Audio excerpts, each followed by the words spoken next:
And as soon as we got it. Okay, we're live on YouTube, it says.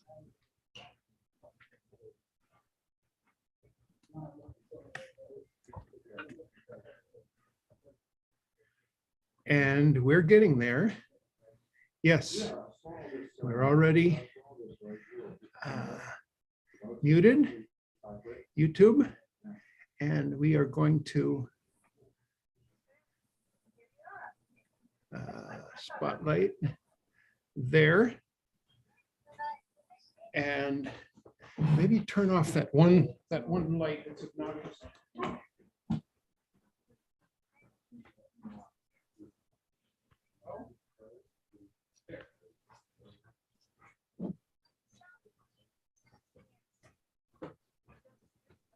So, Lee, would you rather I didn't say a word?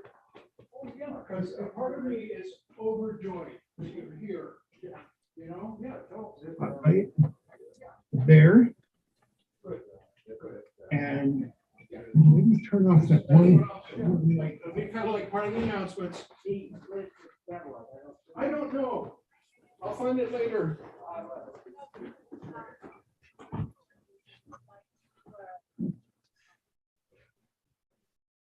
It's showtime. Hi, everybody. Are we live? We've started the YouTube. We've started everything. Welcome. Shh.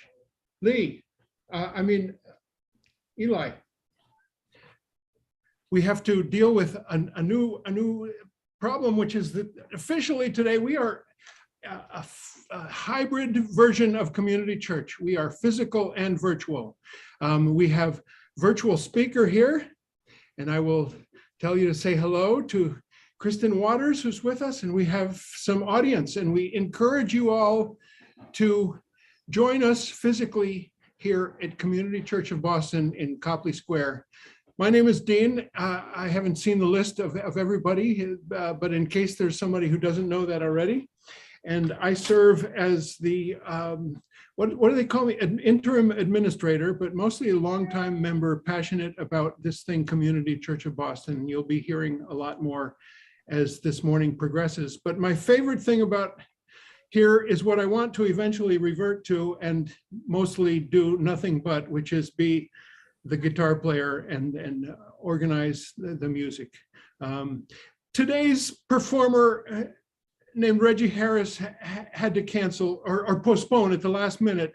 He had a sound check that he had to do that he didn't realize it was so early. He is on his way from upstate New York to Rockland, Maine, where I've sent a bunch of my friends there to see him. Reggie Harris will not be with us this morning, but hopefully will be here later in the season.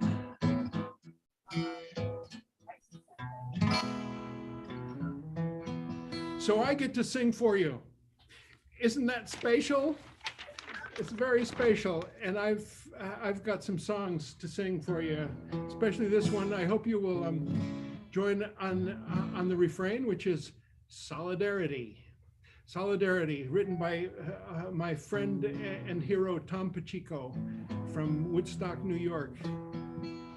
For the people who stand up and march for their rights, solidarity, solidarity.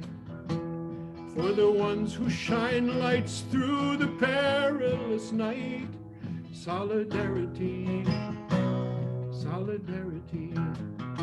For the souls who risk everything, strong in their stance, so their children can have a fair chance. Power in unity, fighting for what can be, solidarity, solidarity. For the workers who strike for a real living wage, solidarity, solidarity. In a time when the rich rule this new gilded age, solidarity, solidarity. where so many have nothing, and a few have it all. What your grandparents fought for, recalled. Hear their proud voices ring in your memory, dreams of solidarity. Solidarity. For the crowds who have gathered and filled the town square. Everybody, solidarity. Solidarity. With hope in their hearts and their hands in the air. Solidarity. Solidarity. They sing down all dictators, calling their bluffs. When you've had enough, you've had enough. Every fear will recede in this great human sea of solidarity. Solidarity. Solidarity. Solidarity.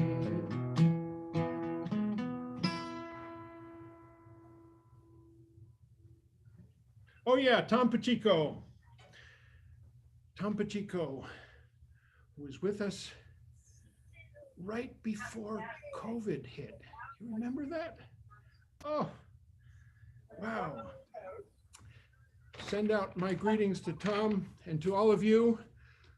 Hello, Charlie and Karen.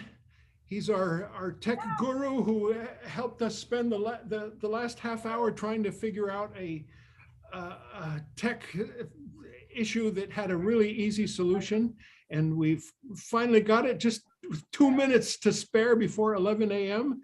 church time. Hello, everybody. Hello, Kevin. Hello, Dave Lewitt and Inez Hedges and Mike Heichman and Karen and Jose and Dorothy and Barry. Welcome, everybody. We're gonna look for a candle, which I didn't have time to find because we were busy figuring out file transfers and co-hostings and blah, blah, blah. Well, I have a match and soon I will have a candle. Where did that crooked candle go? I've been loving that crooked candle where I sing, I walk a crooked road to get where I am going. To get where I am going, I must walk a crooked road while I look for the crooked candle. But only when I'm looking back, I see the straight and narrow. I see the straight and narrow as I walk a crooked road. Maybe I'll just light the candle. Candle for unity, for strength, for hope. If I stood out in the rain night, my only light a candle 1,000,000 miles away, would you lay down your fire as I raised mine? Would you not kill again? And oh, when you're near me, oh my love, oh my joy, there's nothing ever to weary me, oh my darling one. That song from the lovely Cindy Callett. So that's our starting candle with no candle, with just a match. Hello, everybody. We welcome you, and we welcome you to this really wonderful program that's a new guest who's featuring a new book. I'll just show off the book. It's called Mariah Stewart, Roots of Black Political Thought. Kristin Waters is our guest this morning. And like almost all of the speakers, Kristin was a recommendation from one of our members or one of our other speakers. In this case, it is Margaret Morgenroth Goulet, who is just presented a couple of weeks ago. And it's a really wonderful thing to have new folks on board all the time. It's also a wonderful thing to bring people down here and show off this new either treasure trove or trash trove or somewhere in between of books that we have throughout the building, probably 3,000 books of Bob Datilio, and each visitor that comes, we have a new little tour, and each visitor tells me something about some author that they know about, and it's an education. And it's an education that won't last long because these books, a lot of them have to go. We're gearing up for several things here. One of them is to turn this back into a physical auditorium with rehearsals and with meetings, organizing meetings, and gallery space.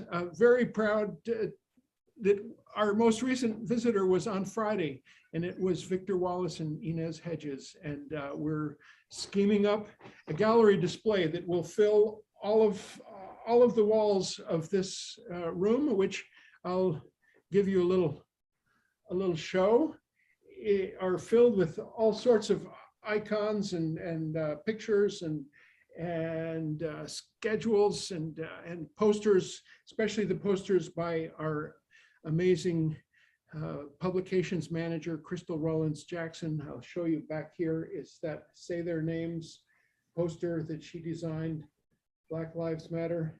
And this pop-up banner, Peace and Justice Congregation since 1920. All are welcome here, all races, all religions, all cultures, all genders, all orientations, Community Church of Boston. That's something that was donated to us actually by the Peace Abbey, our good friends at the Peace Abbey, and more about that later on. Reggie Harris is not with us, but there'll be a couple more songs later, and then one after our speaker. I want to welcome Dick Crowley, who was a visitor to us last week with his sister Barbara Crowley, down from Maine, and as usual, we enjoyed the physical presence with pupusas later from our other awesome staff member, Luis Guzman, and we'll have the same today for everybody who is with us physically. And we invite you to come down when you feel strong and safe to join us physically. We will have physical guests and virtual guests. We have now the program projected on a big, huge flat screen TV that Charlie landed for us, so that you can see it big, not just through a little laptop screen if you come here physically, and that you can see all the many books that we have. I want to just go through a few books that I want to talk about, books and pamphlets, just to do the little churchy thing that we do here at the beginning. This is a book that I just finished, and it's really moved me like no other book in a long time. It's called Injustice: The Story of the Holy Land Foundation 5 by Miko Peled. Miko has spoken here about 3 years ago. He spoke here, and this is his most recent book, and it's the story of 5 successful Palestinian Americans who started a charity to benefit Palestinian children and families in Gaza and the West Bank. Come 9/11, they were pinpointed as awful terrorists, and with the need to find an enemy, were indicted and tried as terrorists for supposedly aiding Hamas. They became the biggest Muslim charity in the United States. And do you remember when Oklahoma City happened? They were the first ones to answer the Oklahoma City bombing with incredible amount of material aid from mosques all over the United States. And they also worked a lot in several countries in the Middle East.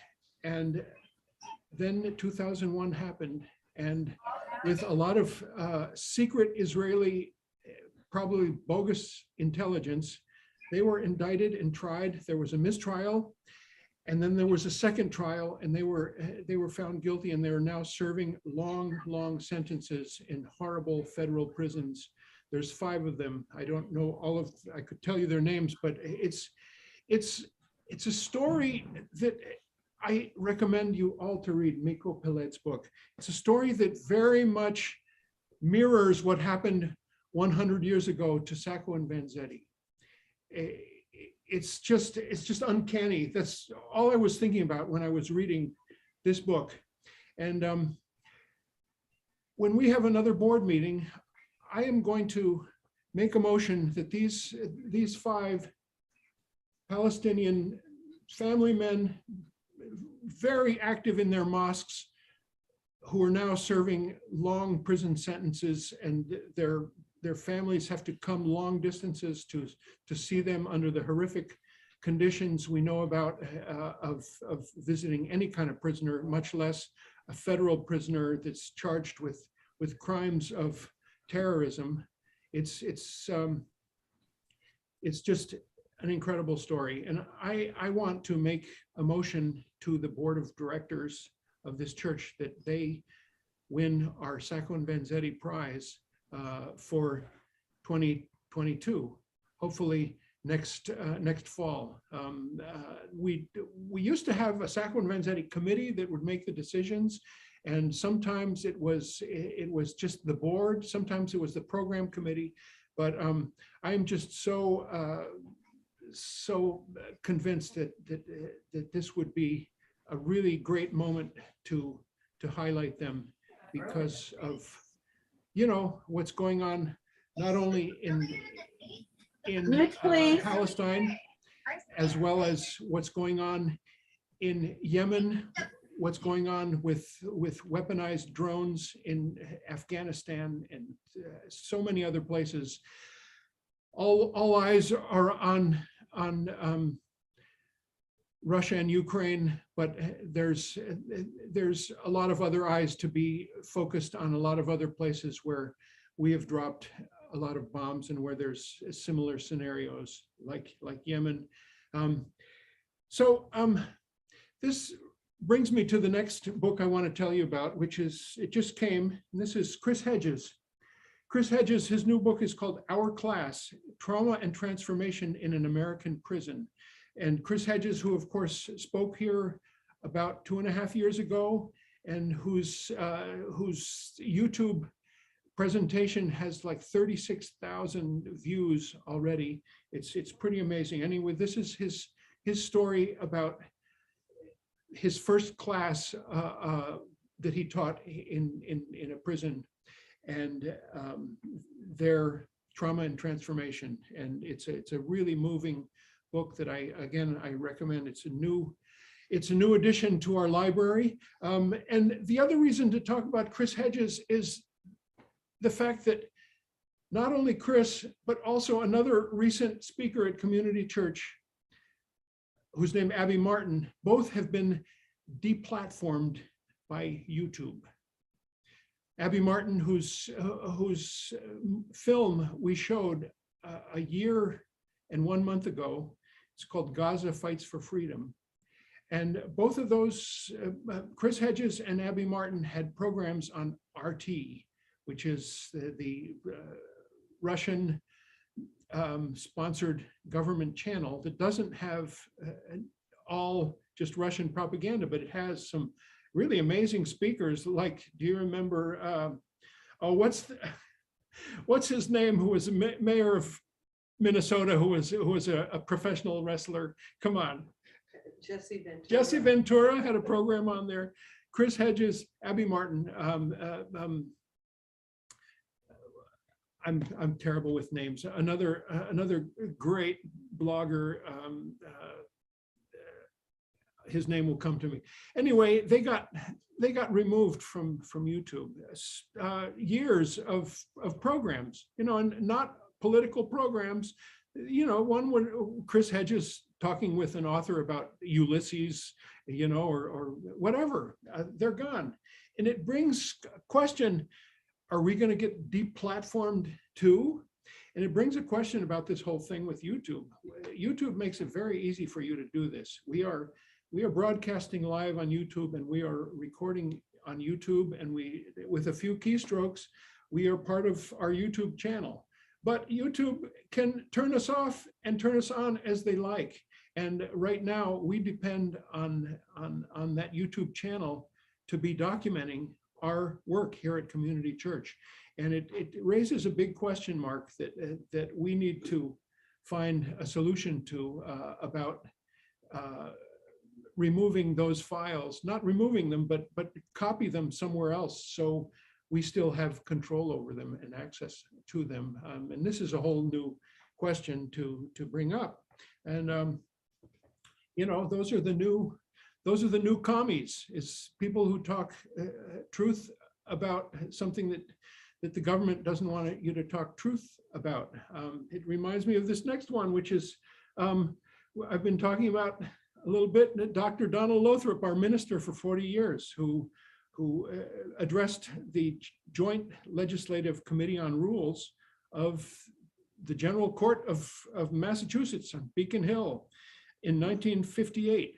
And this is a most eloquent discourse of Donald Lothrop's. It's available now, by the way, on our website. And he talked down this committee, which is the State House version of the federal HUAC, you know, and McCarthy hearings, that kind of thing happening right here in Massachusetts. They closed the committee just a few weeks after he gave this amazing talk. It would be really fun to just have somebody read it for a Sunday presentation. So that's the end of our little book talk here. Books should become a regular part. We've been talking about having a once a month book night here at the church, because there's thousands of books here, both on this floor and on the upstairs floor. The estate of Robert Datilio bequeathed it to us. Anyway, I'm going to look up April, what is today, April 3rd? Yes. April 3rd, and read our weekly Galeano, and then go on. This is called Good Guys, April 3rd, Eduardo Galeano, Children of the Days. This is like a daily lectionary for the entire year. And it's written in vignettes, as Eduardo Galeano is so good at. In 1882, a bullet pierced the neck of Jesse James. It was shot by his best friend to collect the reward. Before becoming the country's most famous outlaw, Jesse had fought against President Lincoln for the pro-slavery army of the South. When his side lost, he had to change jobs, and Jesse James's gang was born. The gang started by pulling off what some say was the very first train robbery in the history of the United States. Wearing their Ku Klux Klan masks, they fleeced every passenger. Then they turned their hand to holding up banks and stagecoaches.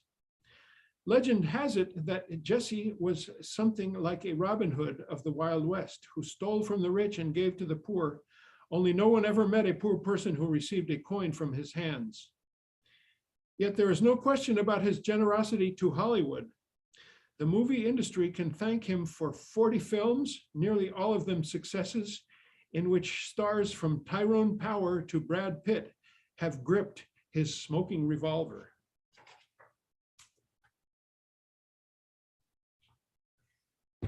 Before we have another song, I want to say a special welcome, a special emotional welcome to Lee Underwood, who's here with us. I went and picked up Lee from Norfolk MCI on Tuesday, and we had an amazing, wonderful day. Lee has spent about half of his life in prison, and he is now with us. There are 3 of our members behind bars who are doing really long sentences who are now with us. Arnie King, Tommy Rosa, and Lee Underwood. And it's sort of the opposite of saying presente, because presente you usually say when somebody is dead, but somebody is alive. and with us. And it's an emotional, joyful thing. And we've attended 2 of Lee's parole hearings. The first one took a year to get a result, and it was a negative result. The second one had some wonderful Northeastern lawyers, and it had a positive result. And Lee is out with us, and we are determined, me as a person and his amazing lawyers, to have this man's back through his travail, which is known as the Parole Department of the Commonwealth of Massachusetts. It's a short leash. That's the only way to describe it. But we are going to go through those hoops with Lee, and we're looking forward to helping get those strong feet under that strong body and soul, and make it happen this time. And so I hope you will all come physically sometime soon and welcome Lee. And I'm just trying to get together an event that will involve these 3 amazing individuals. I've just loved. Tommy Rosa came to visit the other day. He's a man who did not commit a crime and spent 25 years in jail, and who is now with his family. We'll do some more publicity about this, but he has some serious health challenges, and there is a GoFundMe page that his daughter put up. He's just a sweet, jolly guy. Not an ounce of bitterness after something like that happened. He is on the edge of being completely exonerated. And then there's Arnie King, and we know about Arnie King because we've been following him and supporting him and writing letters for him for decades. And he is free now with his mother in Delaware. And we want to get these 3 together and celebrate as best we can, and best parole allows us, because we got to keep that in mind as well. So I'm going to sing another song. Reggie Harris will be with us again. And, he's a serious road musician. He's on the road now, and these players, he's doing a program with another community church player named Alistair Mook, who has been with us several times, and the 2 of them travel together, and they have dialogues on race, and they sing songs. Tonight this afternoon they're in Rockland, Maine, and we'd love to do that program here too when we get back to physical or hybrid events, physical and virtual. So by way of introducing Kristin, I want to do a song that takes us back to that time. Harriet Tubman. They called her Moses. This song is written by a wonderful Southerner named Kate Campbell. Kate will be more of a presence in Boston. She's taking on a job as WUMB's one of the administrators of their summer folk music programs that happen up on Lake Winnipesaukee. And she wrote half of this song. It's sort of a song sandwich. It starts with her song, it ends with her song. In the middle is another song just well known by Curtis Mayfield from the civil rights era. But this is the song, Kate Campbell and Curtis Mayfield, as interpreted here by yours truly. Moses stood on the mountain, looked over to the promised land, took his people through the valley, said, I hope you'll understand. I may not get there with you, keep on marching just the same. There ain't no turning back, it's a one-way track. When you board that freedom train, they were running through the darkness, they were bleeding from the briars, but drowning out those howling dogs, we heard Miss Tubman cry. I may not get there with you. Keep on marching just the same. There ain't no turning back.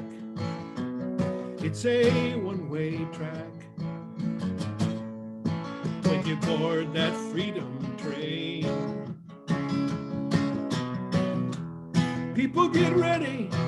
There's a train coming. You don't need any baggage. You just get on board. All you need is faith to hear the diesels coming.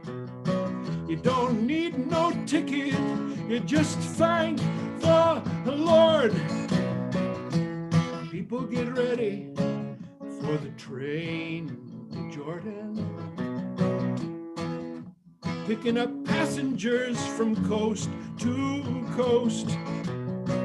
Faith is the key. Open the doors and board them. There's hope for all among those loved the most. There ain't no room for the hopeless sinners who would hurt mankind just to save his own. Have pity on those whose chances grow thinner, for there's no hiding place against the kingdom's throne. People get ready. There's a train coming. You don't need no baggage. You just get on board. You get on board. All you need is faith to hear the diesels humming. You don't need no ticket. You just thank the Lord. I ain't worried about anything. I ain't fearing any man. 'Cause I have been to the mountain and I've seen the promised land. I may not get there with you. Keep on marching just the same. There ain't no turning back. It's a one-way track. When you board that freedom train, freedom train, freedom train, all aboard the freedom train, the freedom train, oh, all aboard the freedom train, oh, yeah, yeah, freedom train.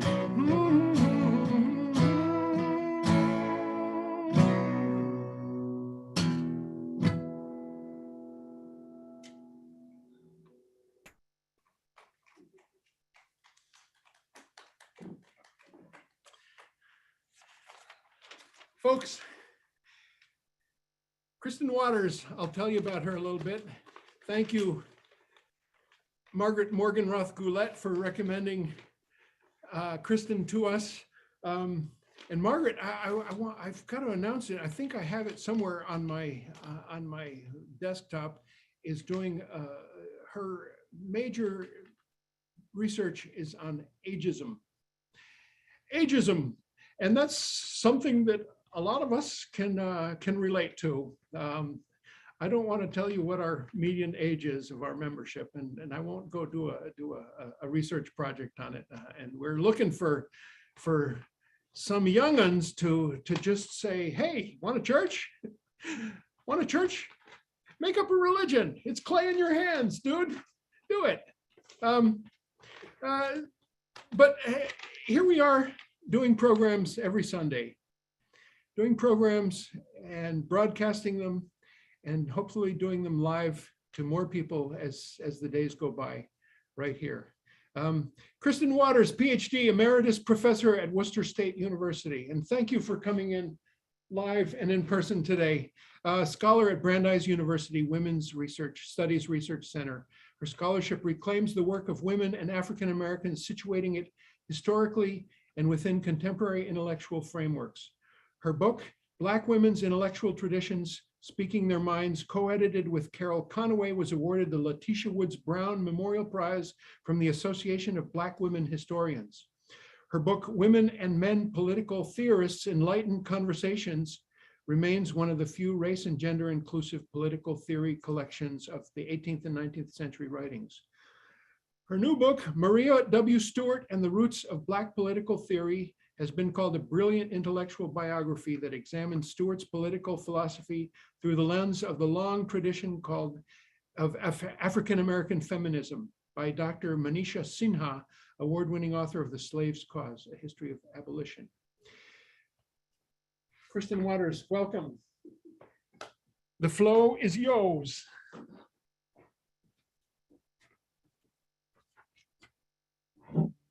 Hi, everybody. I think Dean is a hard act to follow. I'll do my best. I'm so happy to be here. I really feel so honored to be with this wonderful group in this fantastic place. And I want to thank Dean. I want to thank all the people from the community church of Boston, and especially for the work that you do that's so important. And I want to thank Morgan Roth Goulet, for suggesting that Dean invite me. And all right, here I go. So I'm going to take you back about 200 years. And I have to then share my screen. And let's see if this works. How's that? Okay. All right. The title of this talk is Why Didn't We Know? Why didn't we know? In 1832, Maria W. Stewart told the African-American Female Literary Society, "O woman, woman, upon you I call, for upon your exertions almost entirely depends whether the rising generation shall be anything more than we have been or not. O woman, woman, your example is powerful, your influence is great." 1 year earlier, Maria W. Stewart, an unknown and nearly destitute 29-year-old widow, had appeared at the Boston office of William Lloyd Garrison and Isaac Knapp, publishers of The Liberator. Garrison later recalled his thoughts when the young woman, whom he might have presumed to be barely literate, put into his hands, and this is a quote from Garrison, "For criticism and friendly advice, a manuscript embodying your devotional thoughts and aspirations, and in my printing office, I put your manuscript into type, an edition of which was struck off in tract form. I was impressed by your intelligence and excellence of character."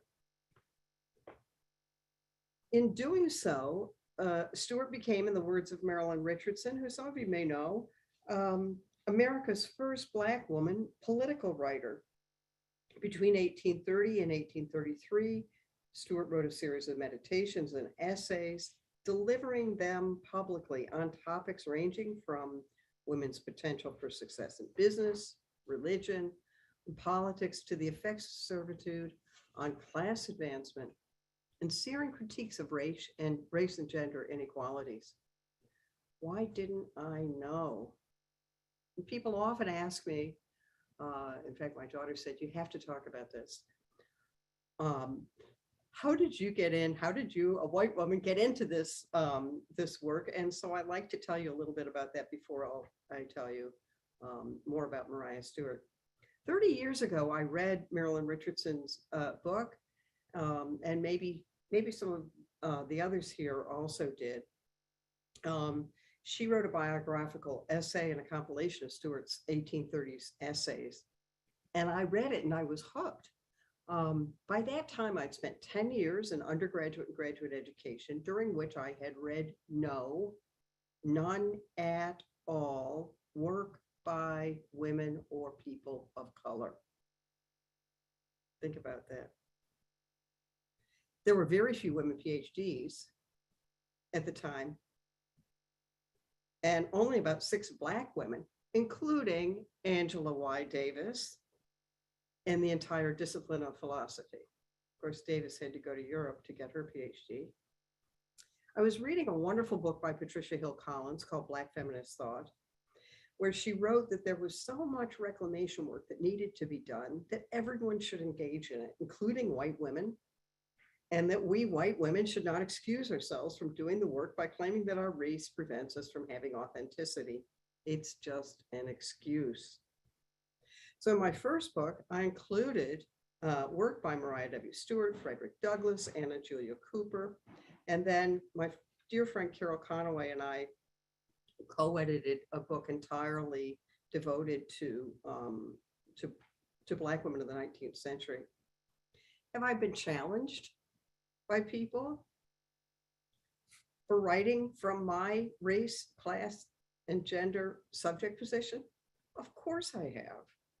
All of us are challenged about our authority to speak on subjects, but that should not prevent us from doing the work that needs to be done.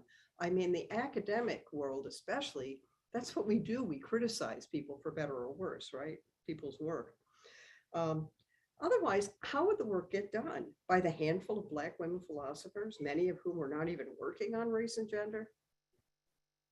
Things have improved a little bit since I started, thanks in part to the efforts of Catherine Sophia Bell, who started something she calls the Collegium of Black Women Philosophers. And she started that about 15 years ago.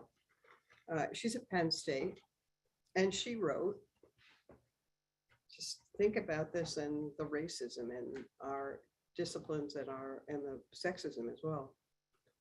Although the American Philosophical Association has more than 11,000 members, there are still, in 2011, fewer than 125 Black philosophers in the US, including fewer than 30 Black women holding a PhD in the subject and working in the academy.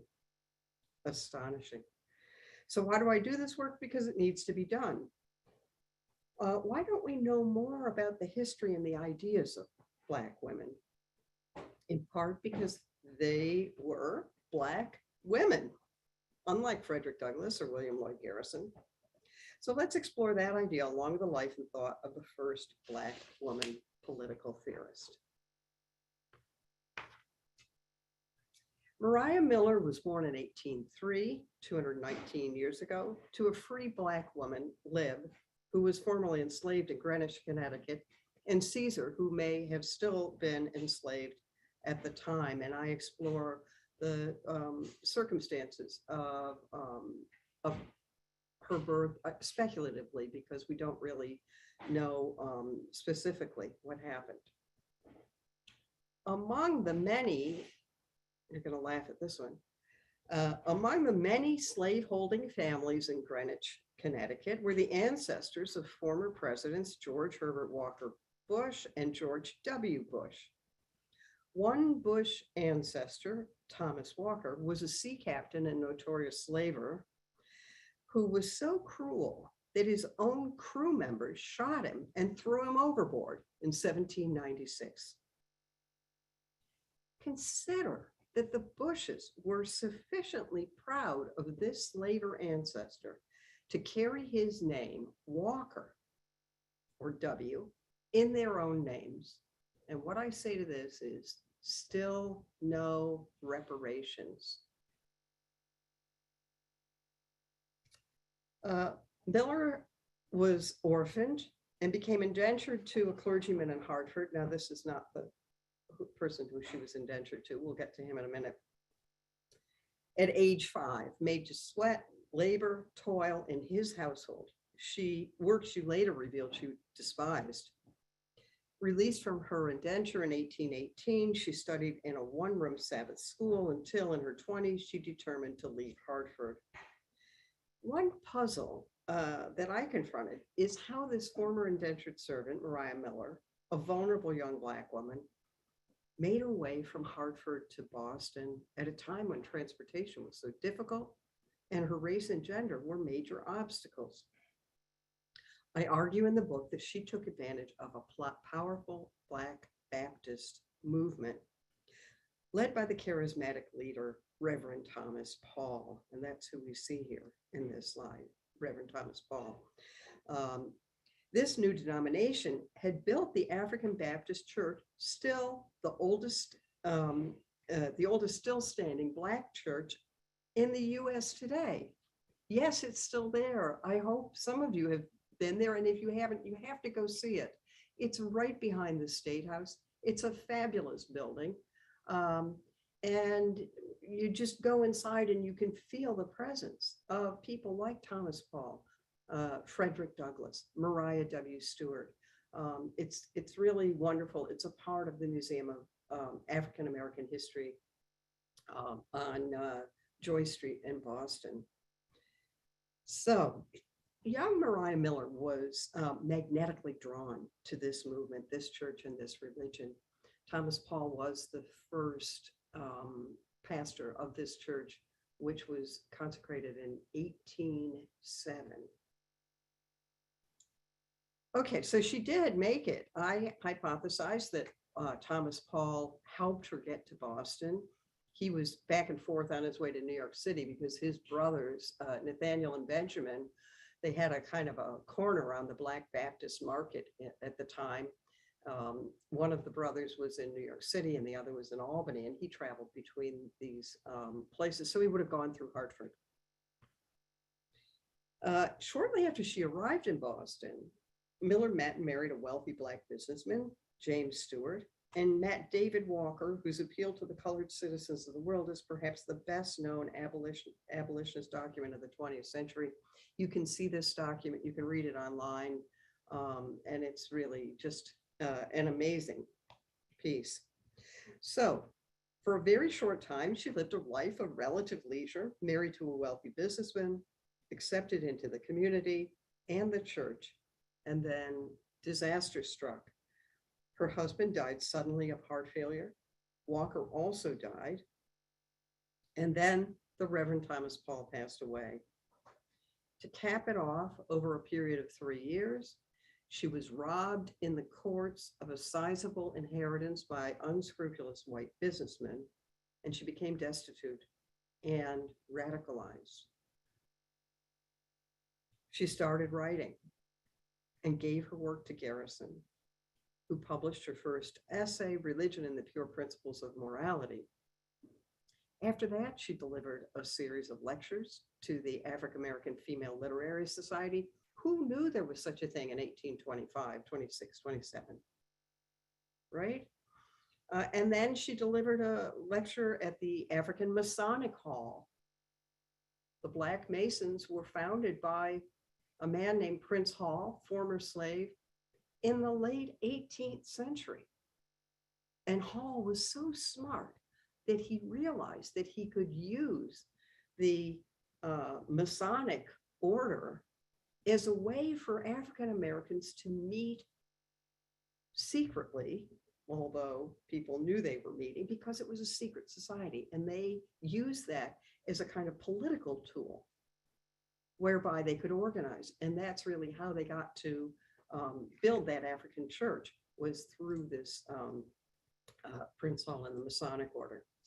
She also spoke at Franklin Hall, and then again at the Black Baptist Church.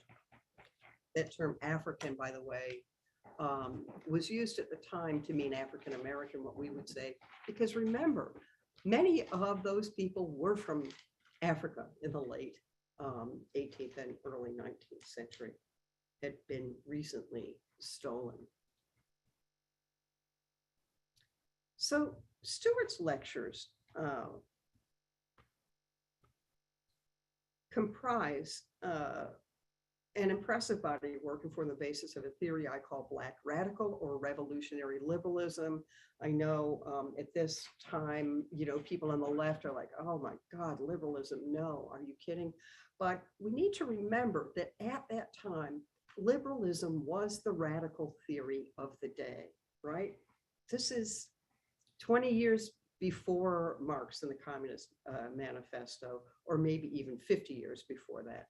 So in the fight against monarchy, that theory of what we call liberalism at the time, it's not the neoliberalism of today, although it's still problematic. We can talk about that if you'd like. So it was a theory about actively engaging in political struggle for freedom and equality in order to achieve genuine, universal, civil, religious, and political rights. This theory holds that the principles of universal brotherhood, touted in classic Euro-American liberal theory, are applied hypocritically only to white men.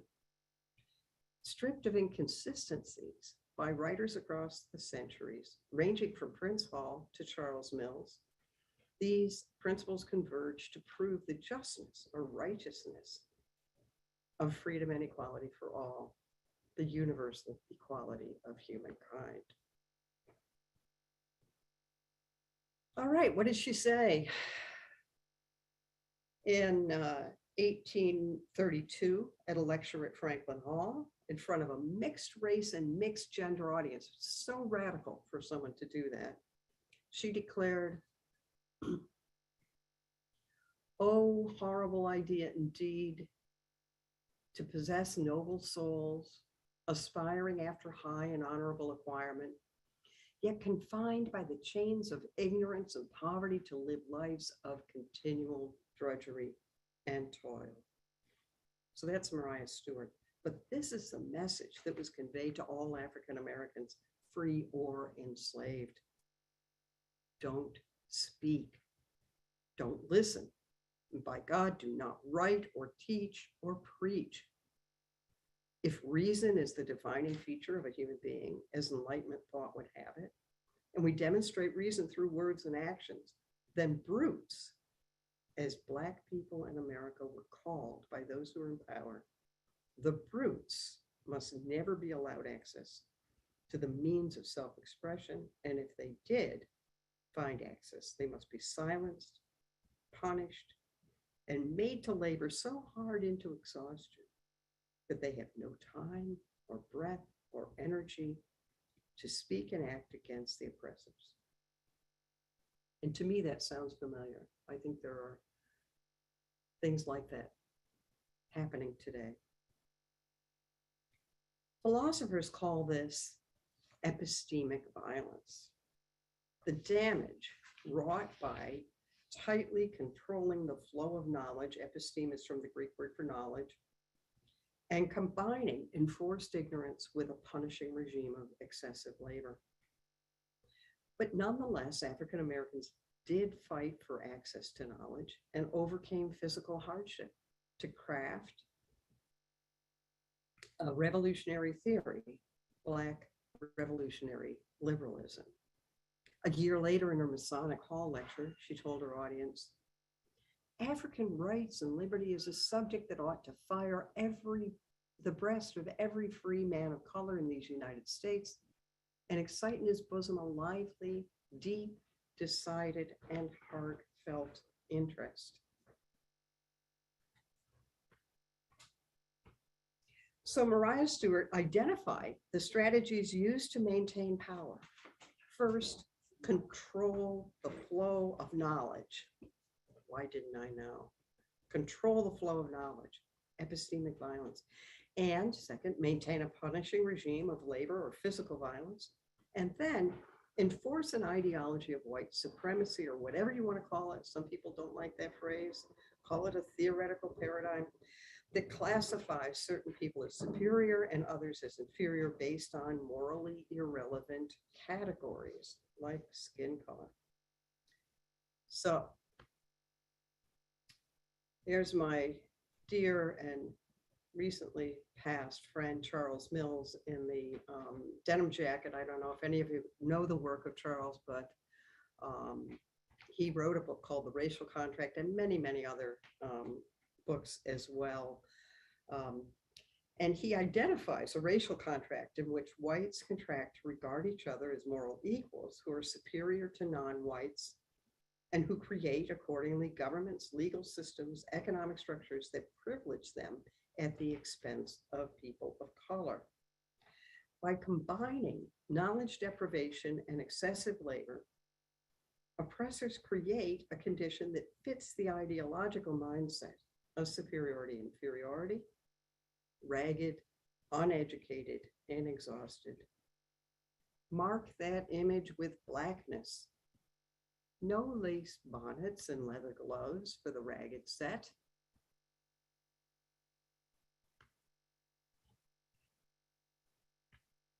And yet, Maria Stewart argues, all the nations of the earth are crying out for liberty and equality. Away, away with tyranny, oppression.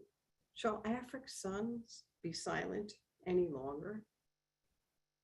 And then with his usual tongue-in-cheek, Charles Mills says, European humanism usually meant that only Europeans were human.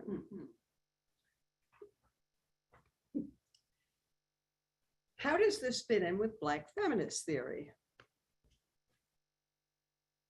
An ideology called the cult of true womanhood has long shackled certain white women with the ideals of purity, piety, domesticity, and obedience.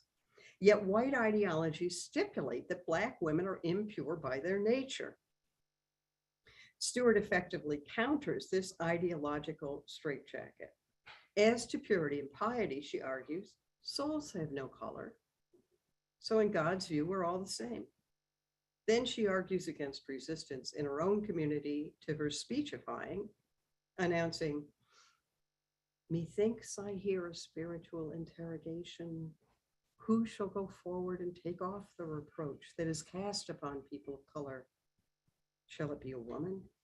And my heart made this reply, if it is thy will, be it even so, Lord Jesus. In Stewart's very Christian environment, her argumentative strategy demands to know what man is to question a direct call to me from Jesus. And as for another element of the cult, domesticity, you can keep it. So Angela Davis rejects the cult of true womanhood and holds that Black women responded by engaging in hard work, perseverance, tenacity, and self-reliance. And Patricia Hill Collins holds that Black women have a privileged epistemic standpoint due to their intersectional oppressions and are in a better position than others to generate knowledge. And sometimes Maria Stewart is called the true originator of intersectionality, a term we hear a lot of today. And there's, of course, Davis in her former and present glory.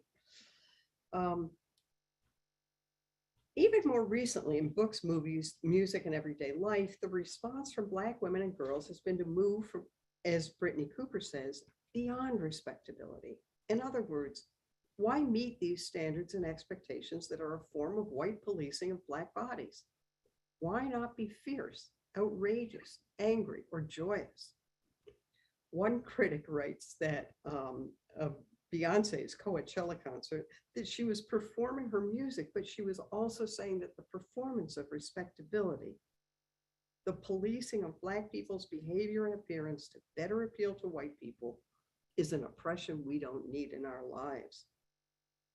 Or as Janelle Hobson says, many Black women are here to embrace disrespectability politics in a bid to reclaim Black female sexuality, as she says, by us, for us. And then I have just a few other Black feminist activists, Kimberly Crenshaw of the African American Policy Forum, great, wonderful organization, Patrice Cullors of Black Lives Matter. And the reason I don't have names under these is that when I gave this lecture to a previous audience, I challenged them to name, but I'm sure you know, Ayanna Pressley on the left, and Callie Crossley, who I think has been kind of laboring in the trenches for a long time without maybe sufficient recognition. Okay, why didn't I know? Being beyond respectability was a luxury not available to Maria Stewart. Her outrageousness was in being the very first woman, black or white, to speak in public to a mixed race and gender audience, and encouraging other women to do the same. But African Americans from the very beginning have been practicing activities of liberation. Why didn't I know? So until now, you've probably never heard of Maria W. Stewart, Thomas Paul, maybe David Walker. Why is that? You know about Washington, Jefferson, Madison, Henry, Hancock, Payne, Adams, Franklin, Monroe, Mason, Jay, and many, many, many of the other white dudes that are called the founders, founding fathers, not a term I love. Yet when Maria Miller arrived in Boston, there was already a long line of accomplished African Americans. Prince Hall, who I've mentioned, Paul Cuffey, who was the wealthiest black man in America at the time, had a shipping operation. Phyllis Wheatley, who was an internationally revered poet. Elizabeth Freeman, who had successfully fought for her freedom in the courts. And talk about why didn't I know? Only very recently, within the last few weeks, did I find out that her great-great-grandson was W.E.B. Du Bois. Why didn't I know? Okay, now we can even go back to, you know, what you learned in grade school. Probably most of you heard about Crispus Attucks. Whether or not you knew that he was a black man, I don't know, but he was the very first casualty of the Revolutionary War when he was shot and killed at the Boston Massacre. Do you know about Peter Salem, who wounded a British officer at Bunker Hill? And that's what actually allowed the colonials to retreat and kind of saved it from being a rout. So, you know, there are some others. Did you know that Peter Faneuil was a slaver and that Faneuil Hall was built with money he made from the slave trade? And there's a great guy in Boston, some of you may know him, Kevin Peterson, who wants Faneuil Hall to be renamed Crispus Attucks Hall. I just love that. I think it's so great. And can you imagine how crazy sort of the Boston Brahmins are about this idea that Faneuil Hall could be renamed Crispus Attucks Hall. So anyway, you might want to support that movement if you're here in town. All right. There was soon a black newspaper, Freedom's Journal, civil rights organization, the Mass General Colored Association, Abolitionist Publishing, David Walker's pamphlet, Women and Men Fighting Daily for Their Rights. And now today, over 100 bills have been either introduced or passed in state legislatures, banning teachers from teaching about racism. Why don't we know? That's the kind of activity that prevents us from having knowledge of the past. That's epistemic violence. When Stewart bravely approached Garrison about publishing her work, little did she suspect that she would be remembered, by some of us anyway, as an original voice of Black political thought. By 1833, she had delivered and or published essays and speeches on African American rights and liberties, the moral imperative to end slavery and servitude, anti-Black biases in US foreign policy. Although she provides searing gender critiques throughout, 15 years before the Seneca Falls Women's Rights Convention that typically marks the beginning of the women's movement in the US, she's not known for that. She asks, why shouldn't women be ministers, intellectuals, public speakers, employed in business? Why shouldn't all Black people be allowed to have an education at the highest levels? What kind of society is structured to rob women and girls of their right to sexual and reproductive freedom? Sound familiar? Why don't we know about the accomplishments of Black women historically and across the globe, including women? Even then, she understood the epistemic violence of erasing Black history and denying an education to Black children. So in closing, I'll say, while the erasure of the history of Black Americans has prevailed in our official accounts for centuries, we see it today in the attacks on critical race theory, on the 1619 Project, on the simple teaching of history in schools, but also in the weaponization of social media, in the physical violence against activists and bystanders laboring to speak truth to power. Building on a legacy of Black political thought, Stewart's revolutionary liberalism, the notion that the true ideas of classic liberalism embodied in the Declaration of Independence and the Bill of Rights, notice I don't say the Constitution, that if those are applied fairly to all people, it would liberate African Americans as well. And if not, well, the colonists fought a revolutionary war for their liberation. Thank you very much.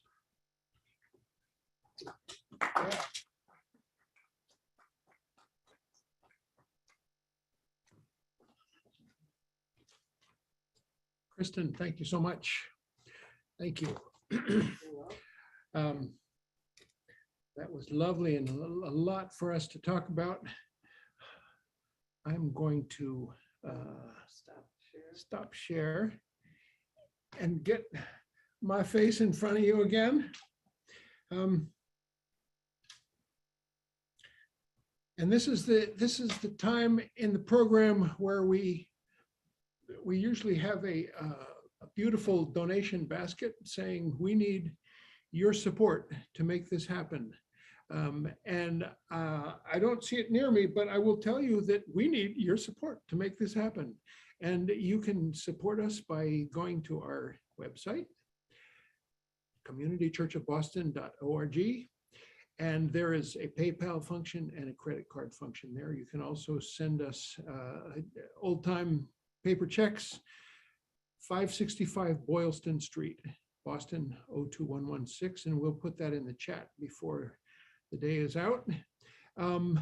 Again, invite anybody who wants to come down here and revel in this collection of books that we have, that we won't have for forever.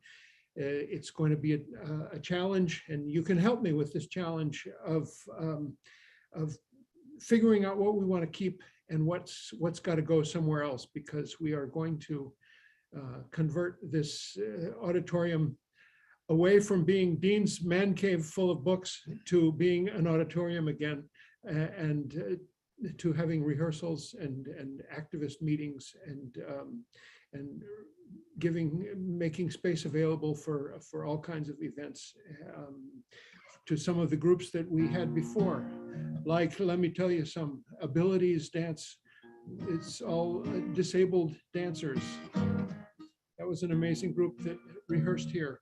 There is Muslims for Progressive Values, who are very many of them LGBT Muslims who don't find purchase in the local mosques, and they are able to feel safe here and love having meetings here, and will be here with us again. We've co-hosted several different events with them as well, and meetings, groups like that who will be back here. First, we have to get rid of about 2,000 books, and we will do it. There's a lot of places that would love these books.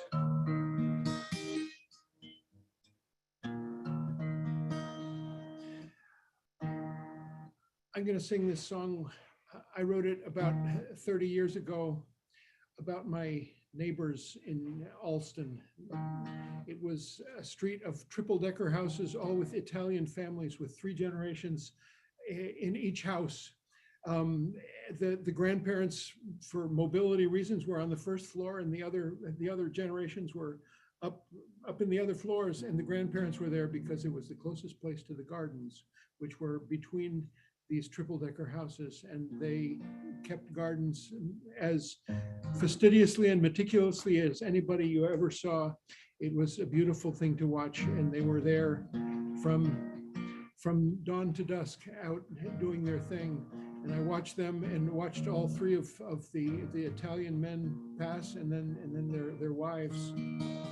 And this song came from that, and this song later became about my father, who passed, what's it like 8 years ago now. And then it became about me, and I'll tell you why. You'll figure it out when you hear the title of the song. It's called Old Man in His Garden. Spring again, saw the old man in his garden, inched his rocky way down dark brown roads. And though the years and the stiff joints have made it hard for him, still he's out on the first warm day, just ready to go. Every year I've seen him out on his first warm day, and he's ready to go. I'm ready to go. He's ready to dig, ready to seed, ready to water, and ready to weed.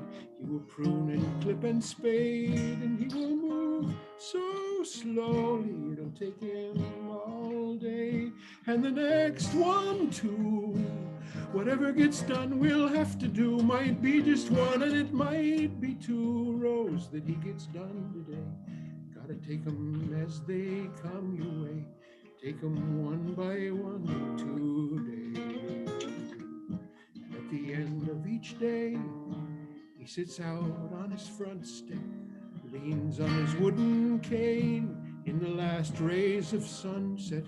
And as the colors darken on a brand new garden, getting smaller every year, I will stand amazed at a man's last days as the twilight draws near. He must be thinking rain, must be hoping sun, must be dreaming greener gardens. Is this his last one? You can see him growing slower. But the grace of a garden grower.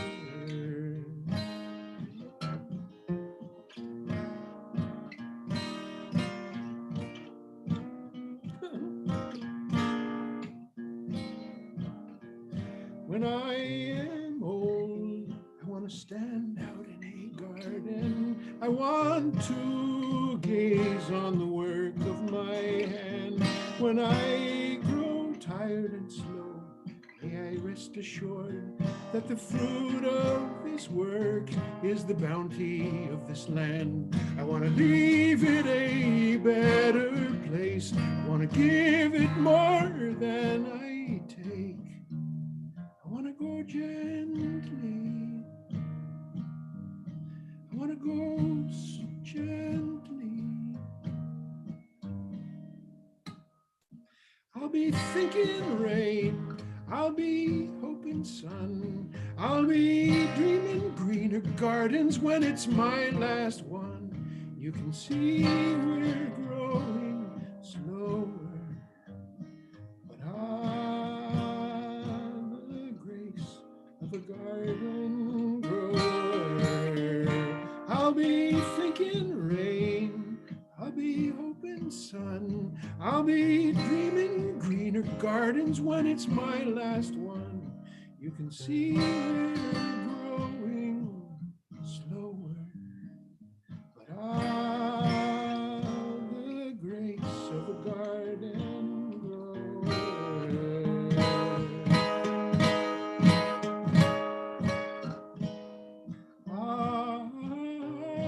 The grace of a garden grower.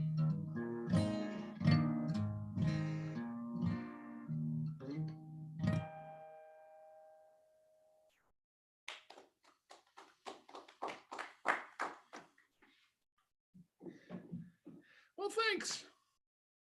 Thanks, everybody. I want to, just before we go to the Q&A, just thank those who joined us for our Winter Friday series. That was a series of virtual concerts that just were a really unexpected success we generated. It was completely a benefit for the performers and songwriters, musicians. We generated, I haven't tallied it, but it's, maybe like $6,000-7,000 for into the pockets of these performers who have had a really hard time during this COVID time.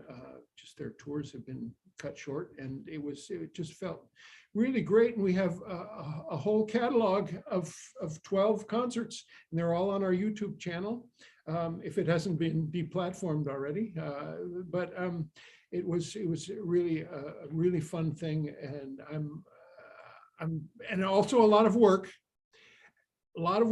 And I'm going to take a little break from it, maybe keep doing it, maybe once a month or so.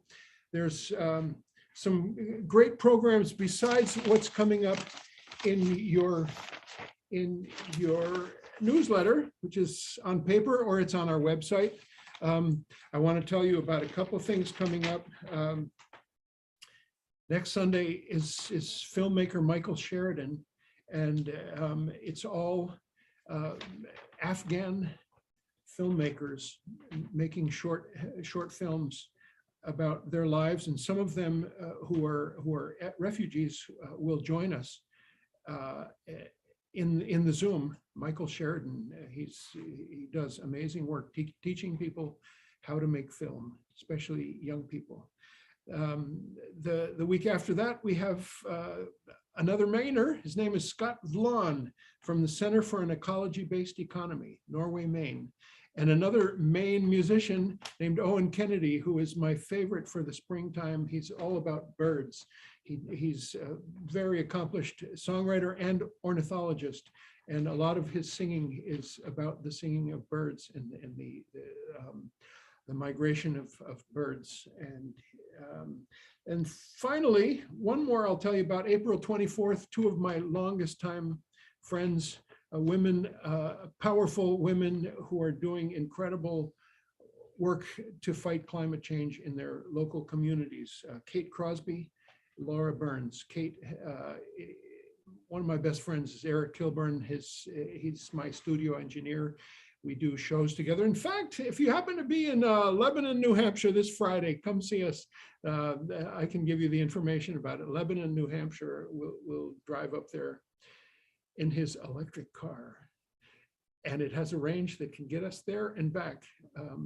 And Kate Crosby is his wife, and she's the climate officer for the town of Acton, Massachusetts.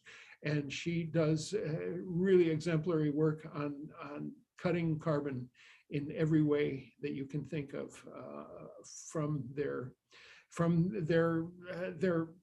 trash system, from their buildings, from their schools, everything. She's got all kinds of ideas up her sleeve.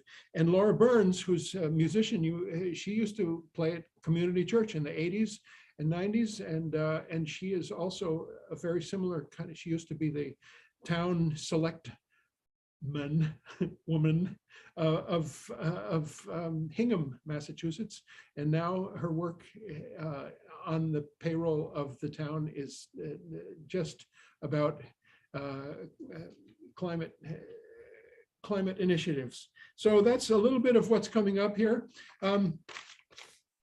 Also coming up at Community Church in the fall, we're just starting the planning of transforming this auditorium into a gallery space. It used to be, we had something called the Gallery for Social Political Art that had 2 or 3 exhibitions every year, and it was all politically focused art of social change. And Yosh Sanborn Matsu, I'll show you, he's got that big painting over there, and that one in the corner, that's called Vietnam, and that's called Chiapas. He was the mover and shaker behind Gallery for Social Political Art. And he has since passed, so there's not that initiative, but it was a wonderful thing we had. And it meant that we had to, and we'll have to for this, remove everything from the walls and have a clean slate and start a gallery display. And this one will be the paintings of Diane Esmond, who is the mother of our friend and presenter, Victor Wallace. His wife, Inez Hedges, has made a beautiful website of Diane Esmond's paintings. She was, let's call her post-impressionist, just a remarkable catalog of paintings that we will display here on these walls. And it's a remarkable thing that it will probably be in the fall. Maybe the big kind of grand reopening of the physical space in the fall. That'll include this exhibit. So I'm very excited about that, and just a remarkable painter. And it's all a benefit for community churches' capital campaign for some of our construction projects. It's a remarkable, generous thing that Victor and Inez have come up with. They came and visited us. It was a wonderful time seeing them and sharing pupusas with them, which we will after we're done here. But first, let's have a little conversation with Kristin and her new book, Maria W. Stewart, Roots of Black Political Thought. Kristin, I want to start with every time I am guided back to 2 centuries ago. As soon as I asked the question, I asked myself, what is it about now that people 200 years hence will be looking back on and saying, what were they thinking? As we do now on slavery, although, in a way, we still want to negate it. The Texas legislature, did you hear Friday's news that they have passed a thing that says that if you're a professor in a Texas state university, there's no more tenure. You can be banned by the Texas state legislature from teaching at a Texas state university if you teach whatever their definition of critical race theory is. Anyway, 2 questions there, or just an observation and a question. So there you have it.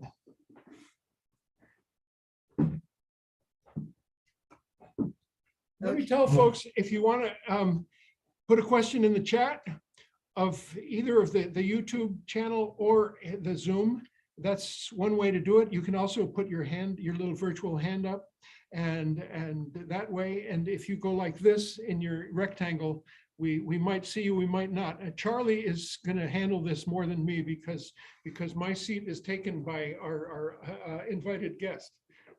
So there you go. Okay, Dean, I can't believe you've asked me to imagine what people 200 years from now are going to think of us. I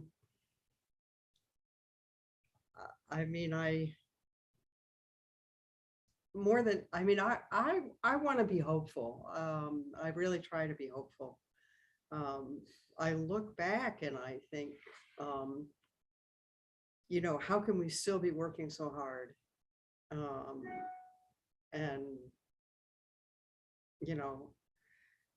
To me, that raises the issue that, that I think about as somebody who does political philosophy of, reform or revolution. And, that's a kind of long-standing debate. We need both. Yeah, maybe somebody who's more prophetic than I am can figure out that question. Yeah, and then the demise of tenure. I mean, this is the corporatization of the university. Not that, I think that the so-called great universities like Harvard, et cetera, have been corporatized for a long, long time. And we know because we know that they participate in some pretty terrible activities. many of them were founded on money made from the slave trade or built by slaves, right? I know Georgetown has tried to address that. It doesn't surprise me, the demise of tenure. I wonder if we won't have emerge a sort of a two-tiered system of the corporatized universities and the non-corporatized ones. But this, getting rid of tenure, it's a trend and it's going to continue, I'm sure. Yeah. But, there are ways of educating ourselves and others. Maria Stewart, all she ever read, the only book, she says the only book she had to read as a child was the Bible. There's a lot in there, but she laments not having, access to more materials to read. So. Questions? I saw Lenny had his hand up first. Go ahead. Go ahead, Lenny. Can you hear me? Can you Yes. hear me?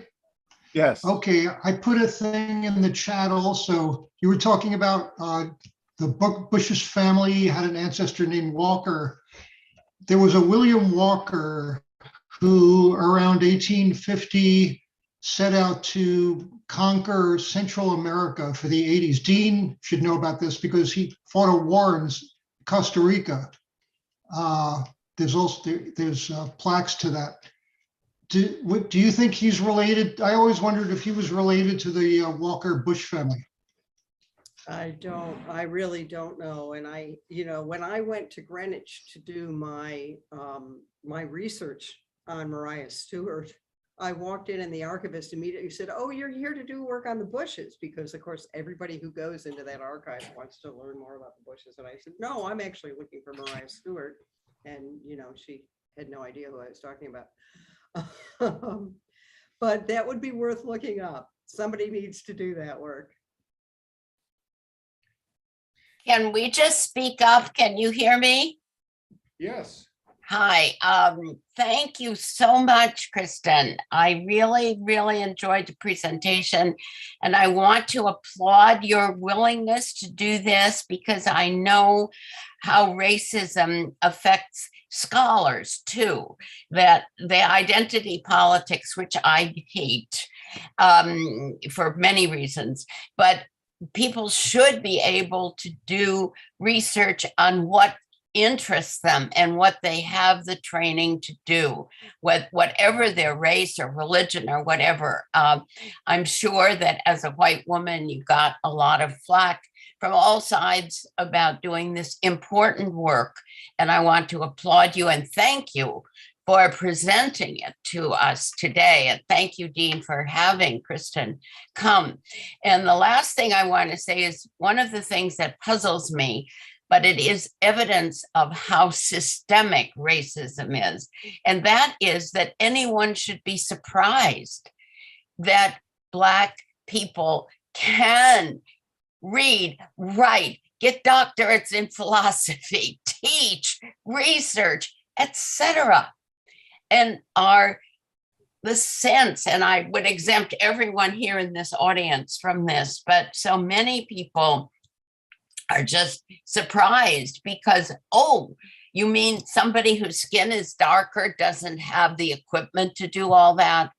And the fact that they don't know that these people who don't have the same color of skin as their pale skin not only can do all this stuff, they can do it very, very well. And there are ignorance, and now I include myself in this because I never knew about Maria Stewart, and now I do.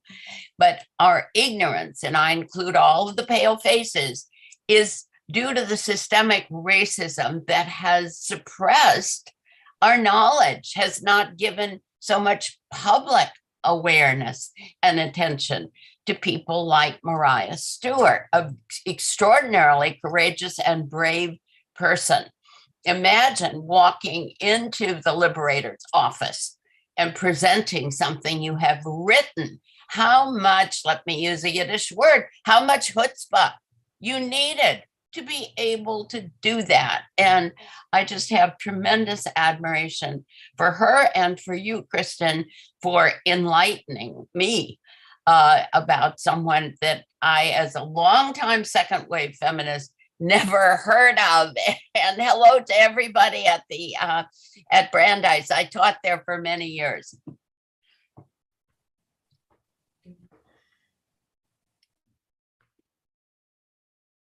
Thank you, Inez. Whoops, this is muted. I'm sorry. Go ahead. Okay, can you hear me? Should, yeah. Yeah. Okay, so thank you, Inez. I thought maybe we. Oh, dear. Oh, sorry to interrupt you. I'm Karen. Okay, Karen. Okay, great. Karen Klein, yeah. Oh, Karen. Okay, great. Okay. You know, Charles Mills has a term for it. He calls it epistemologies of ignorance. Yes. And he says basically that white people have a regime of ignorance and that it's deliberate, that it's willful, that we look away very, very systematic and very thoroughly. And it's possible to climb out of that, but that also takes a very willful act. And the truth is most people aren't willing to do it. Yeah. But anyway, thank you. Thank you for that. Who is he? I've just written down so I remember it. Epistemologies of ignorance. Who was quoted? Who is? So it's Charles W. Mills. And honestly, there's a lot of YouTube, you know, if you look him up, Charles W. Mills, he's really one of the great philosophers of our time, as I say, recently passed away. Well, that is a wonderful description that epitomizes what I was more clumsily trying to say. And I've written it down so I will be able to use it and give it the proper person who coined it. Thank you. Okay, sure. Mike Heishman had a question. Oh, I know. Okay. I want to thank you. One of the things that I learned was the name of the person. I had known about Maria Stewart, but I never knew her name was Mariah. I'm a retired history teacher from the Chelsea public school system, and one of the parts of our history that I was most interested in was the abolitionist movement and the links to the birth of the women's movement in the United States. And she was like a paragraph in terms of information. You know, she was connected to David Walker and to Garrison. And she made some really good speeches, and she was a Black woman at this time, and what a trailblazer. And then she got married, and she married again, and she moved out west. And according to the textbook and information that I had, we never heard a word about her ever again. So my question is that accurate in terms of, was that misinformation that I had received about her? What could you summarize in terms of her significance after she left Boston? She got married and she left Boston and stuff. And is that included in your book? Thank you. Yes. Yeah, no, that's not accurate. She was married very, very shortly after she moved to. Oops. Start again. We were muted.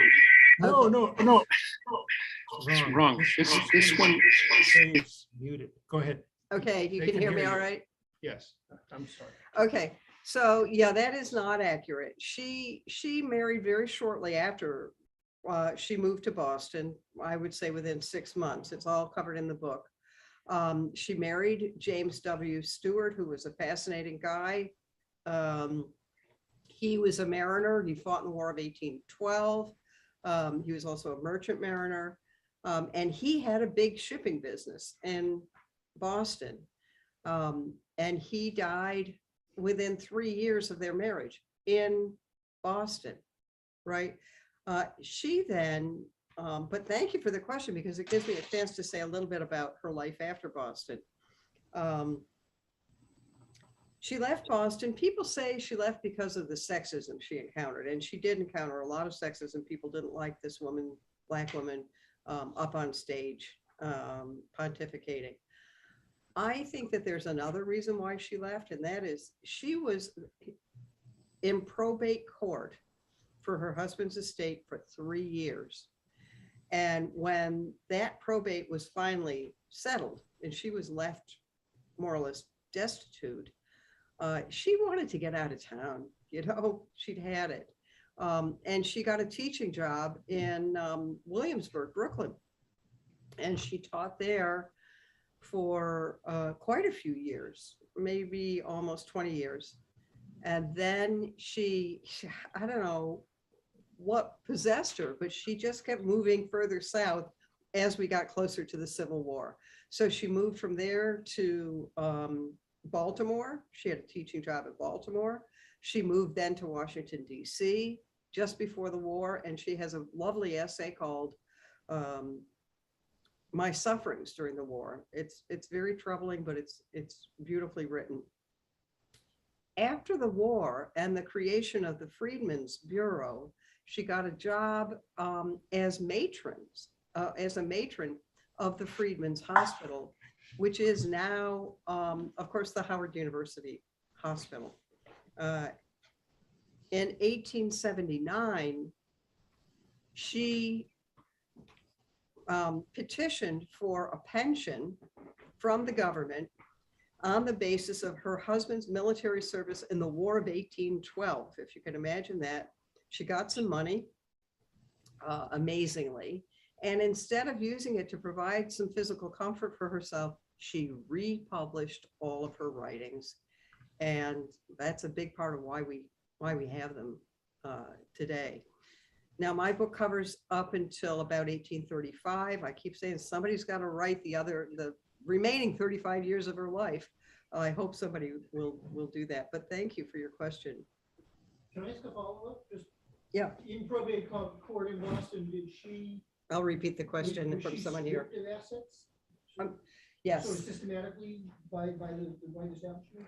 Yeah, so the question is about what happened in probate court. And it's fascinating. All the probate documents are at the Mass Archives over in Dorchester.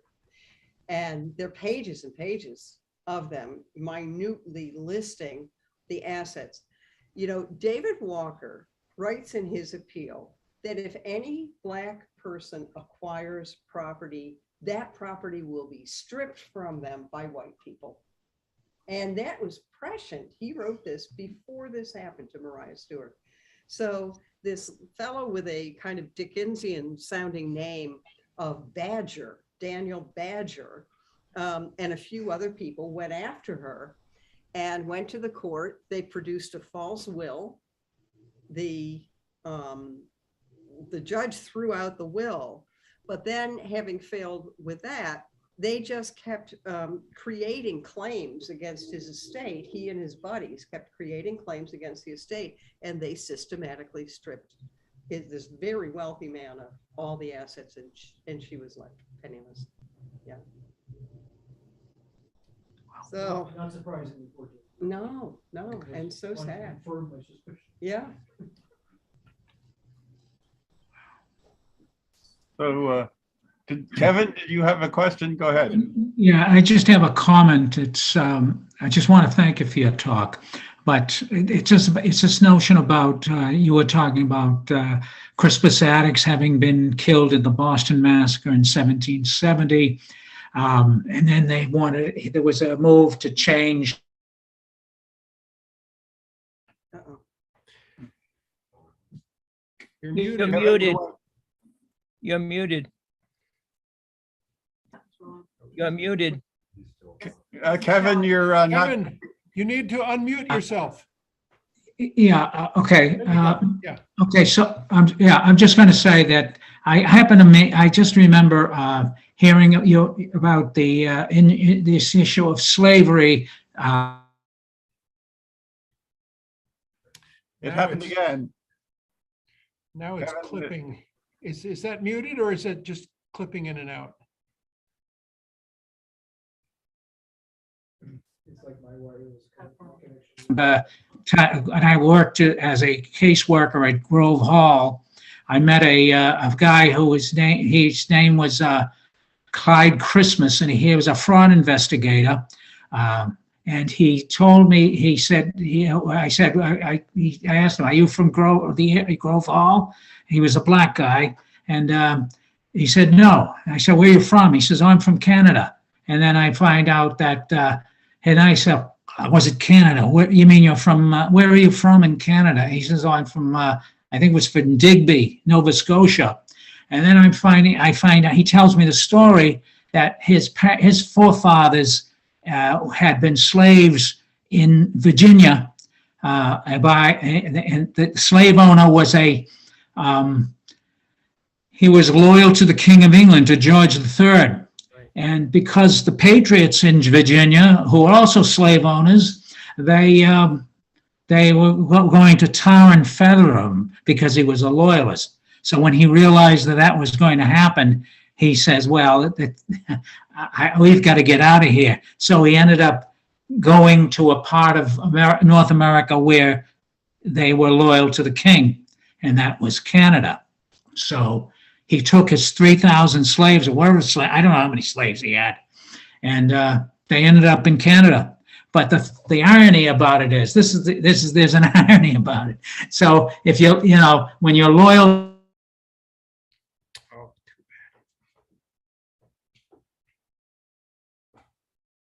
Okay, we're losing you a little bit, but yeah, I can Yeah, go ahead. So yeah, he came with a couple of thousand slaves or something from Virginia, and they were all free. And so then they ended up living in Nova Scotia.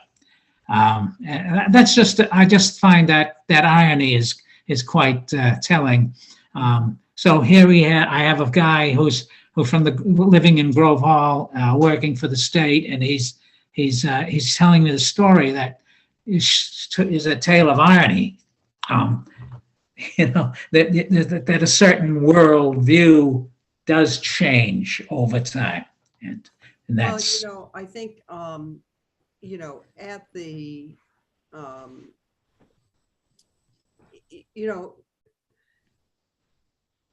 the black people who were enslaved sort of had a choice of and this is during the Revolutionary War, of staying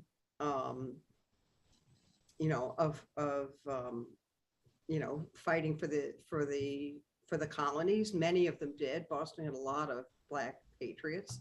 Likewise, in the War of 1812.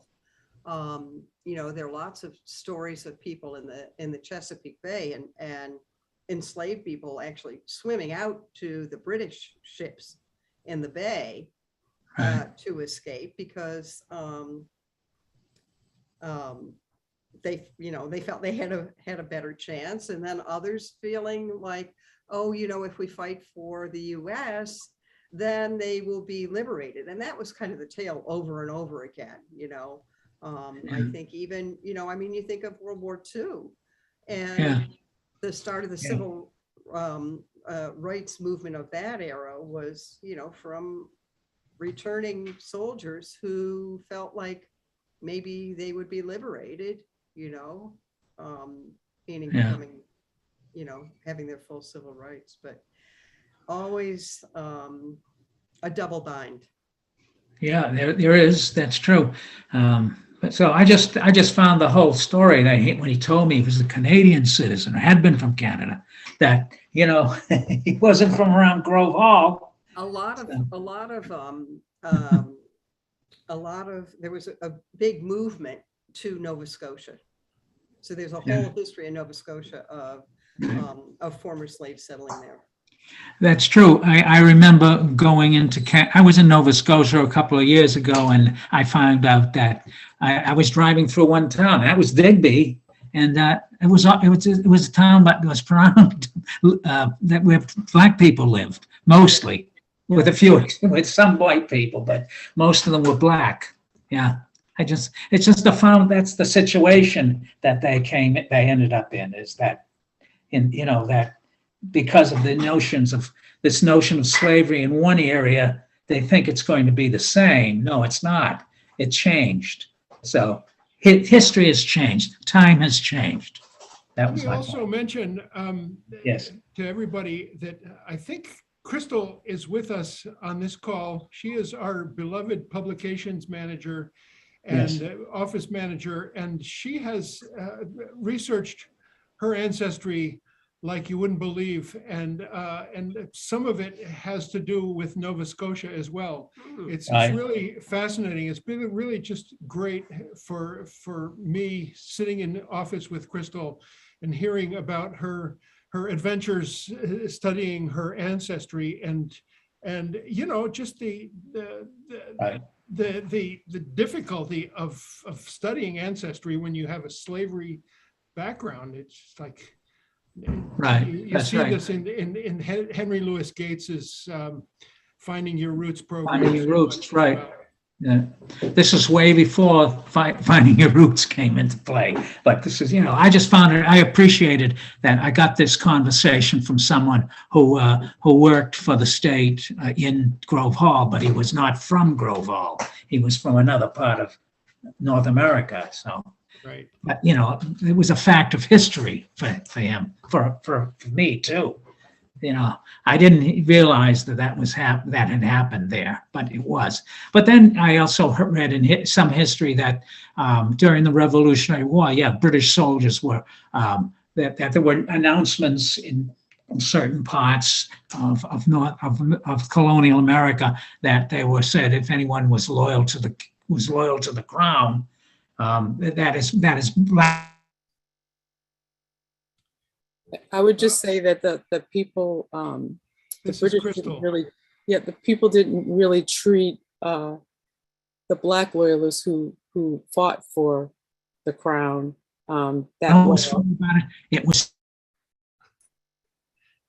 Go ahead, Crystal. And there was a lot of racism and oppression, and so many of them came back to the United States, and that's my descendants. They thought that they would have better opportunity.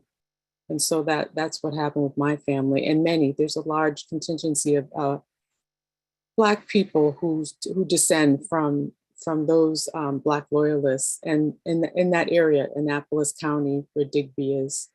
And that's where my great grandfather was born in Digby. Wow. But the racism continued, Yes. Black loyalists was given maybe an acre of land because they were supposed to have their, land in the mule, 40 acres in a mule kind of thing. And white loyalists would get like 400 acres, 1,000 acres. And the land that was given to the loyalists would have been, on the worst part, they couldn't grow anything on the land that was given to them. And it took a few years for them to actually get it. So it was the same thing, just in a different place. Mm-hmm. So before we close out, I want to run us through a very small collection of, hold on a second, let me do this, and then Alan. Collection of things we have in our library, lending library. This is a series called Black Americans of Achievement, Martin Luther King, Booker Washington,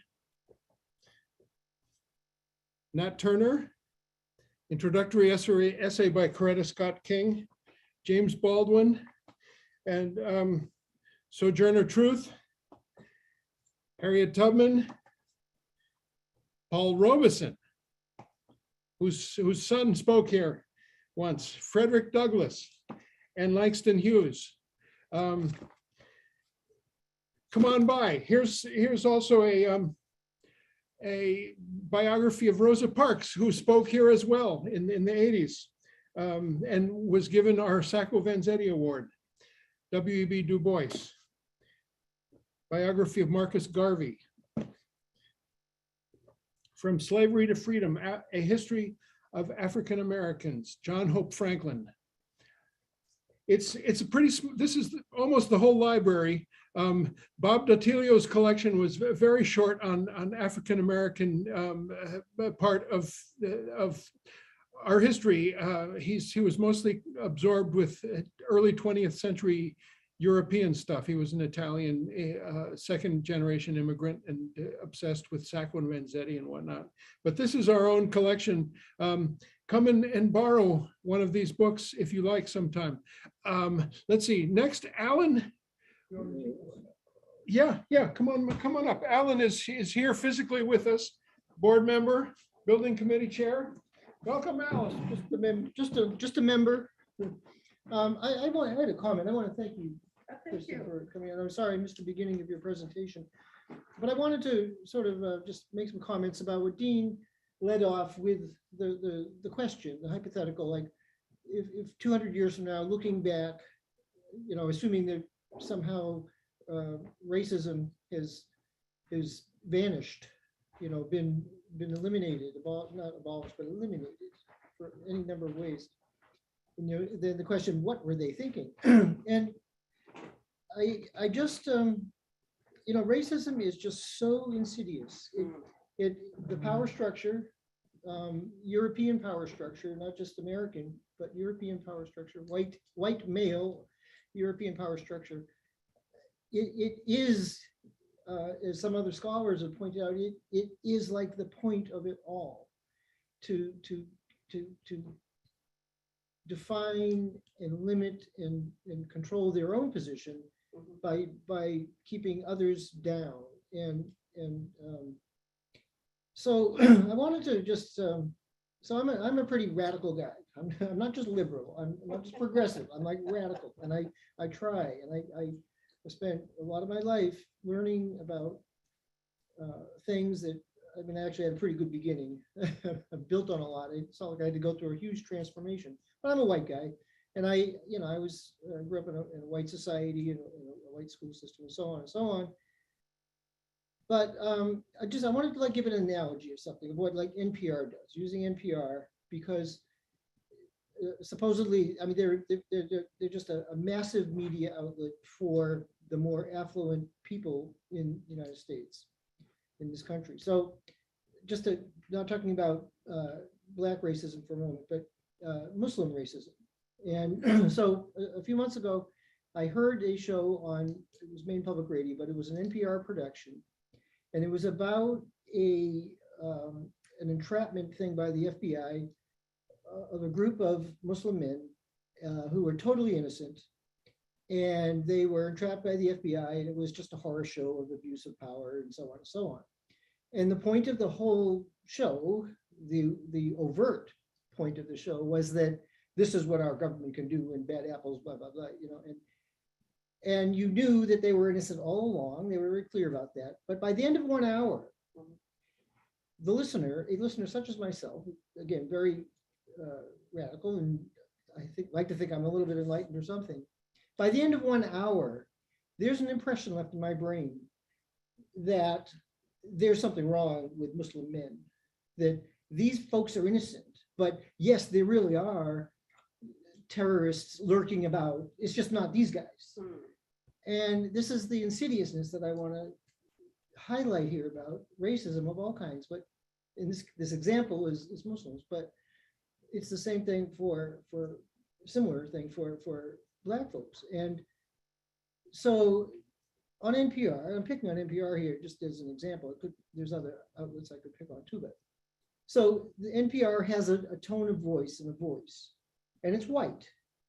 And so when we hear a Black voice, we know it's a Black voice. It's different, and it's okay because we're all liberal and entitled and progressive, and we want to be fair, and I'm not racist. So, but that's how insidious it is. It's everywhere. And the power structure does it everywhere, every opportunity it gets. In fact, it is what it is. It is, that's the foundation of it. It's not, it's not like a little side issue. It is the institution. So this morning, on my way here this morning, I was listening to an NPR show. I had my radio in my car on to a wonderful music show that I had on last night, Echoes. It's the only good thing on main public radio. And my dial was tuned to that on the radio. And it was a show, it was actually a good show this morning. It was about the environment. And on it were at least two Black women talking about an environmental issue. I didn't really listen closely to what it was, but they were scholars and experts in the field about a sustainable project. But it's like, okay, this is Sunday morning, this isn't prime time, and this is when Black voices get to be heard, I guess. And that's how insidious it all is. And even my own reaction is, can this person really be an expert at energy sustainability or something? Like, that's my impression. And I hate to say it, that's how I'm programmed. Yeah. And I think we all should admit that. But anyway, I want to wrap up by thanking you for your scholarship. And it's just such an understatement. Because when we talk about like these laws in Texas, this is blatant racism. It's veiled as free speech, veiled as this, veiled as that. But it's not just even the more low key, but still insidious racism I just talked about. It is just such racism. And until we just, as a society, just grant everybody, all races, all ethnic groups, just free permission to be the best you can be at whatever you want to be, and whatever your roots are, or then it's racism. It's control of the status quo power, and we need to call it that. And I'm hoping that Massachusetts and New England, perhaps, as it sort of led the way in abolition, nothing's changed. The southern Texas states and the white power structure there is still as strong as ever. It's just the current generation of the same power structure. And it looks like, not that history repeats itself, it just, history hasn't changed. The power structure hasn't changed. And we need to pursue education, encourage education, fund education for, speaking the truth, just as you're doing. I really want to thank you for coming here today, and we all want to contribute to it too. So thanks. Thank you so much. Thank you. Yeah. Right. So it's about time to wrap up here. As Alan was. Dean, there are a couple more questions there. Oh, there are more questions. Okay. We can go on all day. We have no limits here. I mean, the limit is that we get hungry here, and we really are looking forward to the first breaking of pupusa bread with Lee Underwood, who's out of too many years behind bars, and that is a marvelous celebration that we're still reveling in here. But next question then. Karen actually wrote something in the chat. She was asking about the Kristin's opinion of Lucy Parsons. Lucy Parsons. Karen is asking about your opinion on Lucy Parsons. I'm not sure I really have one. I mean, I know about her work. I know about her work. I'm not sure I really have an opinion, says Kristin. Maybe you could share your opinion on Lucy Parsons. For one, she was a big supporter of Sacco and Vanzetti. Yeah. Number two, she was part of the Workers' World Day, the International Day that we're going to be celebrating in the 1st of May. And that it was a controversy as to how she felt about herself. She was of mixed blood. Yeah, that's And when she was confronted with that, are you a Black woman? Are you a Mexican woman? Are you a Native woman? She would say, I'm all of these. What does it matter? She was an orator, well-learned, wrote lots of books, which were taken away and destroyed. And her connection to Boston basically is that the Sacco and Vanzetti case, she wrote extensively about it, and she talked about it and politicized about it. And she traveled all over the US and a world traveler, talking about the injustices similar to the Sacco and Vanzetti, and of course the Scottsboro Boys and others. So it's important, I think, to know who she is. Thank you. So important. Yes, thank you. Well, we should find out more about her Sacco and Vanzetti connection, because I don't know if folks know, but the main treasure trove that we have gotten from Bob Datilio's estate is a complete collection of just about everything that has been published and written about Sacco and Vanzetti. And it's all up on the third floor. And we've also been offered a beautiful historic bookcase to put it all in. And that's another question that we'll talk about in the board meeting coming up. So come on down and find out more. And we really are hoping that these books, the ones that we choose to keep, which is going to be a hard culling out process, will be a real magnet for people to come here to study, to relax, to organize. That's what we're hoping for. But first we have to get rid of a lot of books that sort of clutter, not quite clutter, but inhabit the auditorium. Are there any more questions before we?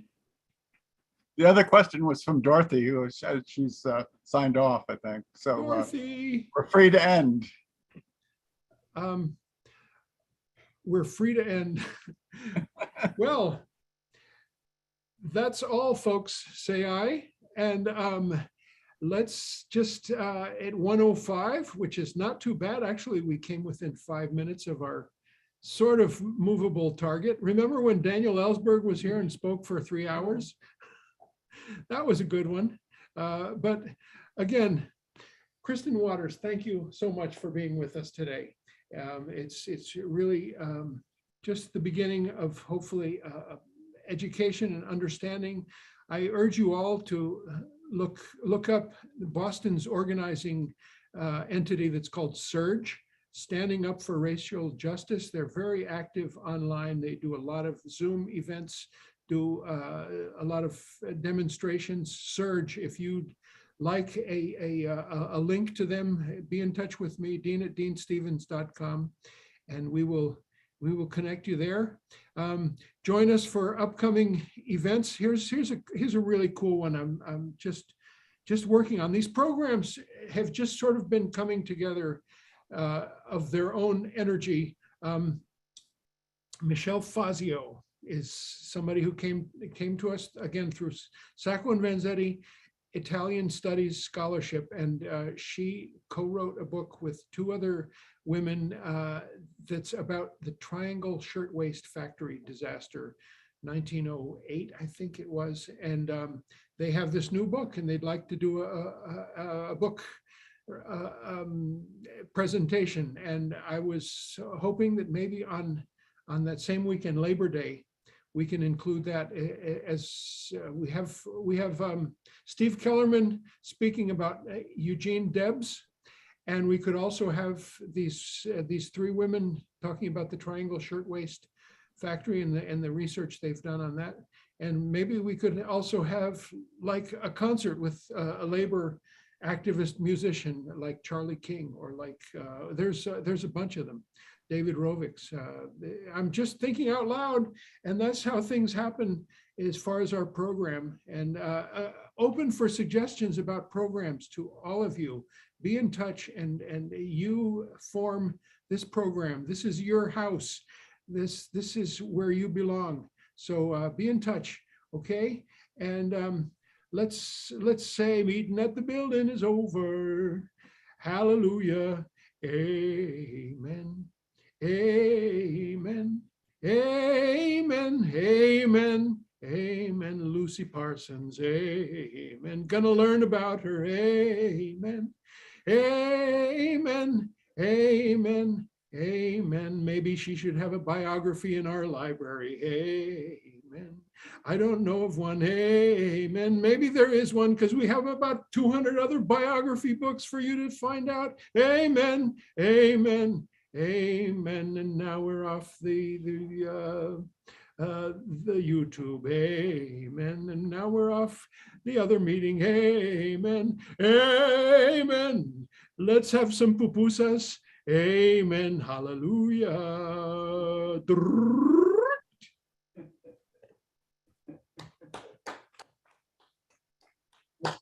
Thank you, Charlie. Welcome.